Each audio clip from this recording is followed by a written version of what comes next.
recepția dată cu ocazia anului nou de noul președinte al Parlamentului European. Sunt invitați reprezentanții ambasadelor tuturor statelor care au legătură cu Uniunea Europeană. Atmosferă frumoasă, destinsă. Dar ce avem aici? Iată, prăjeală la tigaie. Inclusiv la o reuniune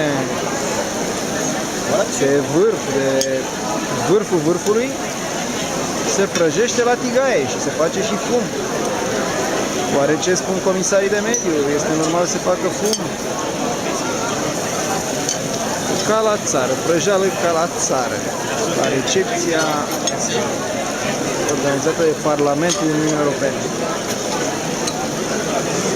Ne amintește de brânzurile luate la bunicii mei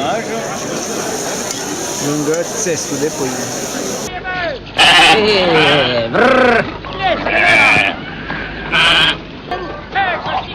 Ce faci, măromete? Când începe secera? Păi, peste vreo săptămână, două.